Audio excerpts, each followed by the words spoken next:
ادامه تمرینات بداهه نوازی ساده. توی این ویدیو با هم دیگه شور رو تمرین میکنیم، دستگاه شور و اینکه شور می که علامت فا سولی داره، یعنی از می اگه بخوایم بزنیم میشه می فا سول لا سی دو به کار می. توی ویدیو قبلی هم عرض کردم این ویدیوها برای دست از عزیزانی هست که وظیفه استاد صبا رو اجرا کردن، زدن و توی این ویدیو حالا بداهه نوازی های ساده تقدیم حضورشون میشه با سرعت پایین و اینکه تیکه تیکه عرض میکنم خدمتتون. از می میتونیم شروع کنیم، می میتونیم سیم چهار رو هم با صورت دوبل بزنیم. می فا ره می ره می ره دو سی لا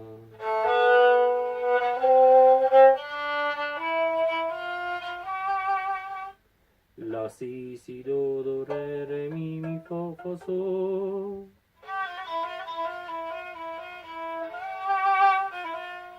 سول فا می فا می فا می فا می فا می فا می سول فا می فا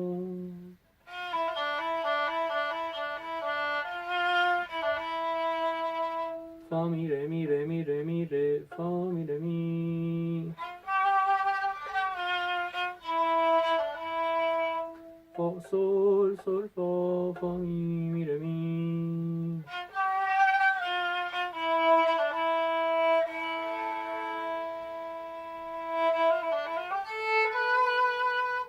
می می فا می ره می فا سول لا سی ره سی سول لا سی لا سی لا سی لا سول لا سول لا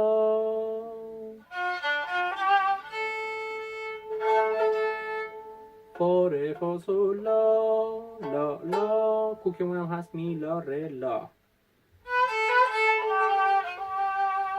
سی لا سول فا سول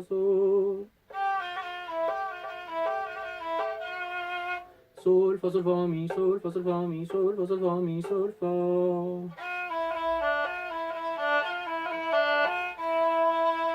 فا می فا می ره فا می فا می ره فا می فا می ره فا می. این تیکر رو میتونیم پشت سر هم بزنیم.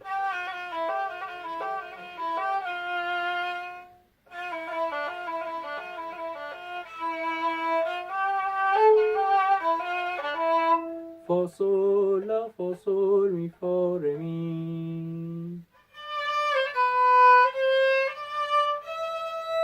ره دو سی دو ره می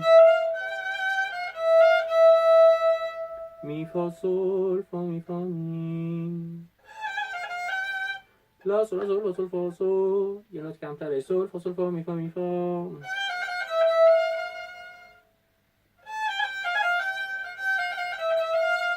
فا می فا می ره می ره می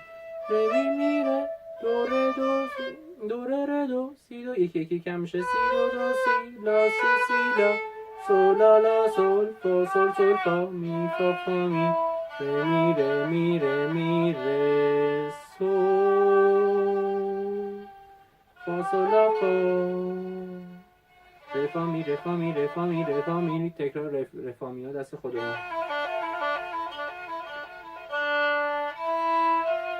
ره می فا سول فا سول فا می فا می ره ره می فا ره می لا می. توی ویدیو قبلی هم عرض کردم که این ویدیوها درخواست اون دسته از عزیزانی هست که دسترسی به معلم و کلاس ندارن، وگرنه هیچ گونه ادعایی پشت هیچ کدوم از این فیلم ها وجود نداره. اگر که سوالی ایرادی بود با شما تلفن های اول ویدیو به ایمیل خودم 912 218 64 97 تماس بگیریم، با کمال میل و خدمت شما خواهم بود.